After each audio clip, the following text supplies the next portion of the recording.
कृष्ण की वाणी। बच्चे, मैं जानता हूँ कि तुम बहुत बड़ा कुछ सोच रहे हो। तुम्हारे दिमाग में कुछ बहुत बड़ा चल रहा है ना, कुछ करने का। मैं जानता हूँ मेरे बच्चे, सोचते जाओ। रास्ते मैं तुम्हें दिखाता जाऊँगा और दिखा भी रहा हूँ। पता है क्यों? क्योंकि जब मैं तुम्हें रास्ते नहीं दिखाता ना, तब तुम परेशान हो जाते हो और तुम्हारा मन विचलित होता है, परेशान होता है। तुम बहुत परेशान होते हो। इस कारण मैंने तुम्हें कुछ रास्ते दिखाए हैं, उन पर चलना शुरू करो। और जो तुम्हारा बहुत बड़ा वाला सपना है ना, उसे मैं पूरा करूँगा। तुम्हारा कान्हा पूरा करेगा मेरे बच्चे, पूरा करेगा। और सुनो मेरे बच्चे, जब भी कोई विषय तुम्हारे सामने आया करे, कुछ भी तुम्हारे सामने आए ना, तो उसे दोनों तरफा देखने और समझने की कोशिश करना। किसी एक पक्ष के बारे में सोच समझकर या सुनकर फैसला मत सुनाना।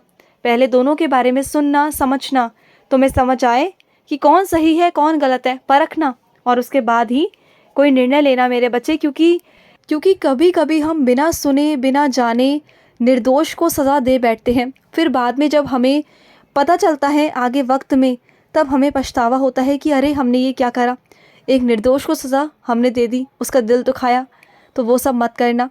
और सुनो, तुम्हारे धीरे धीरे तुम्हारे भक्ति में वृद्धि हो रही है मेरे बच्चे, मैं जानता हूँ। और जिस तरीके से तुम हर एक चीज़ को स्वीकार कर रहे हो ना, हर एक चीज़ को, मुझे बहुत अच्छा लग रहा है मेरे बच्चे, बहुत अच्छा लग रहा है। और सुनो, जिस रिश्ते को निभाते हो ना, दिल से निभाया करो, दिल से।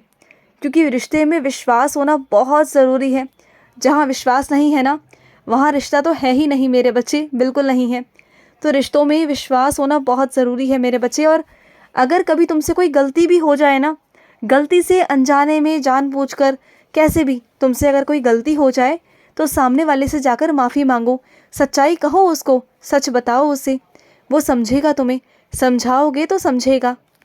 लेकिन अगर झूठ बोलोगे ना, तो आज नहीं तो कल सच सामने आएगा और फिर तुम्हारा रिश्ता बिखर जाएगा मेरे बच्चे। और मैं नहीं चाहता, तुम्हारा बहुत साल पुराना, बहुत पुराना रिश्ता है, और मैं नहीं चाहता कि वो टूट जाए। छोटी सी गलतफहमी की वजह से, छोटी सी गलतियों की वजह से वो टूट जाए मेरे बच्चे, इस बात का ध्यान रखना। और सुनो, सब अच्छा होगा, सब जो भी हो रहा है वो अच्छा ही होगा। और जिस भी संगत में तुम अभी हो, वो संगत बहुत अच्छी है, और जो मैंने तुम्हें दी है, तुम्हें वहाँ से कुछ नया नया सीखने को मिलेगा, बहुत कुछ नया सीखने को मिलेगा। और सीख कर ना तुम्हारे अंदर बहुत आत्मविश्वास आएगा, जिससे तुम खड़े होकर सबका सामना कर पाओगे मजबूती से, ताकत से। तुम देखना, और ये बहुत जल्दी होने वाला है, बहुत जल्दी। और सुनो, हर किसी चीज़ को तय करने से पहले ना, एक बार मेरे सामने बैठकर एक बार आकर ना स्वीकृति ले लिया करो। मैं तुम्हें किसी न किसी तरह से संदेश के द्वारा या किसी फूल के द्वारा, फूल गिराकर, या कैसे भी तुम्हें स्वीकार अस्वीकार का बता दूंगा कि तुम्हें क्या करना है। मैं तुम्हें बता दूंगा मेरे बच्चे, एहसास करा दूंगा, तुम्हें अपना फैसला सुना दूंगा। तुम बस कहना मुझसे आकर, कहना कि एक बार कृष्ण, मुझे आपका उत्तर चाहिए, मुझे आपका जवाब चाहिए। तो जवाब दूंगा ना तुम्हें, आओ तो सही मेरे पास। और सुनो, ज़्यादा चिल्लाओ मत, क्योंकि ना चिल्ला चिल्ला कर तुमने अपनी सफाइयाँ बहुत बार पेश कर ली, बहुत बार। अब अलग हट जाओ उन लोगों से, जो लोग तुम्हें पसंद नहीं करते ना, उनसे इतना दूरी बना लो कि वो भी परेशान हो जाए कि अरे ये क्या हुआ। देखो, ऐसे लोगों से दूरी बनाकर रखना ही अच्छा है तुम्हारे लिए, तुम्हारे मन की शांति के लिए बहुत अच्छा है। क्योंकि अगर तुम उन्हें बार बार अपनी सफाइयाँ पेश करोगे, तो वो सुनेंगे नहीं, उनके अंदर और घमंड आएगा, अहंकार आएगा।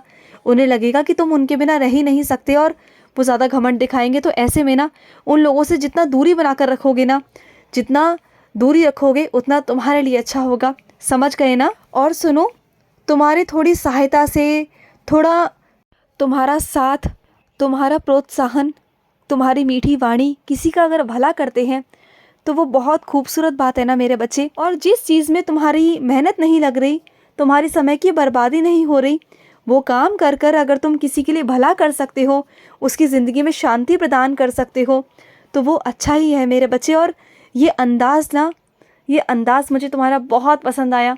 तुम इस तरीके से किसी की सहायता कर रहे हो ना, मुझे बहुत बहुत अच्छा लगा और बहुत खुशी मिली। देखो, अपने लिए, अपने खुशियों के लिए तो हर कोई सोचता है, लेकिन किसी और के लिए सोचना, ये बहुत बड़ी बात है। और ये कोई ही सोच सकता है। ये मेरा बच्चा ही सोच सकता है, जो मेरा सबसे प्यारा बच्चा हो, जो अपने बारे में तो सोचे ही सोचे, लेकिन दूसरे के बारे में भी सोचे, दूसरे के लिए भी प्रार्थना करे। मुझे वो बच्चा बहुत प्रिय है, बहुत प्रिय। और ये क्या, तुमने आजकल बाहर जाना बिल्कुल बंद कर दिया है। तुम्हें बाहर जाना बिल्कुल पसंद नहीं, शोर शराबा बिल्कुल पसंद नहीं।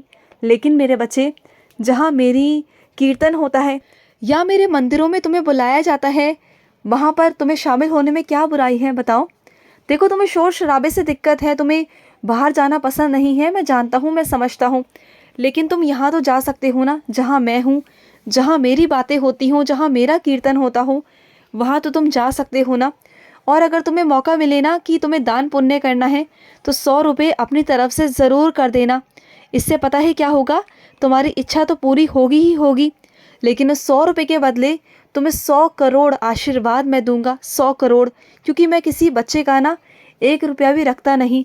अगर वो मुझे 1 रुपया देता है ना, उसके बदले मैं उसे 10 गुना लौटाता हूँ, 10 गुना।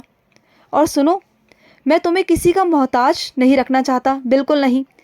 अगर तुम किसी का मोहताज बनकर रहोगे, किसी का बंदी बनकर रहोगे, तो अपनी ज़िंदगी नहीं जी सकते। और मैं तुम्हें बंदी बनाकर नहीं रखना चाहता, किसी के कंधों के सहारे नहीं रखना चाहता।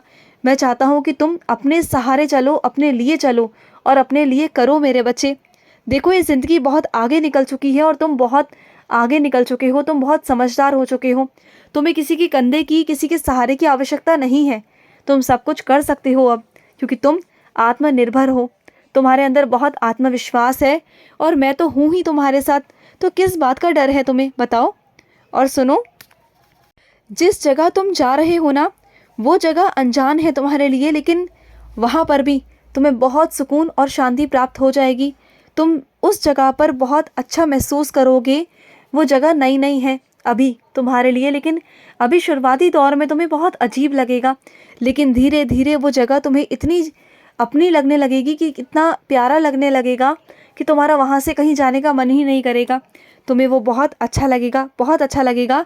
और जैसे मैं तुम्हें आज कहूँ कि आराम कर लो, तो उसमें भी अपना 100% दिया करो। और अगर आज मैं तुमसे कहूँ कि काम करो, तब भी उसमें अपना 100% दिया करो। क्योंकि ना, जो चीज़ें मैं तुम्हें करने को देता हूँ ना, वो मैं अपनी समझदारी से देता हूँ। मैं चाहता हूँ कि तुम उस वक्त वो करो, क्योंकि तुम्हारे शरीर को वही ज़रूरत होती है। तो वही चीज़ मैं तुमसे करवाता हूँ, पर उसमें ना 100% दिया करो। जब आराम करने को कहता हूँ तो भाग जाते हो, आराम नहीं करते हो। और जब काम इतना ज़्यादा बढ़ जाता है, तो फिर काम से तुम उकताते हो, तुम्हारा काम करने का दिल नहीं करता है, तुम भागते हो काम से। तो ऐसा मत करो, जिस काम का जो समय है उस काम को किया करो।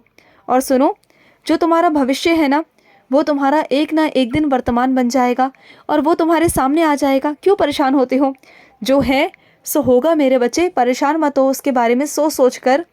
तुम्हें तो मैं मजबूत बनाकर खड़ा कर रहा हूँ, सबके सामने खड़ा होने के लिए।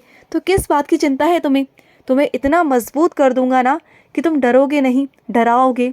तुम बहादुर हो, समझ रहे हो ना, तुम्हारे अंदर बहुत शक्ति है, बहुत शक्ति। और मैं तुम्हारे साथ हूँ मेरे बच्चे, तुम बिल्कुल डरना मत, घबराना मत, तुम्हारा कान्हा तुम्हारे साथ है। और सुनो, तुम आजकल गोलगप्पे खाने नहीं गए ना बहुत दिनों से, तो कल गोलगप्पे खाना और मुझे भी खिलाना। मेरा भी तुम्हारी तरह ना खट्टे पानी के गोलगप्पे खाने का बहुत मन है, तो खुद भी खाना और अपने कानों को भी खिलाना, ठीक है ना। खुश रहो। आज का रात्रि कृष्ण संदेश समाप्त हुआ। जय श्री कृष्णा।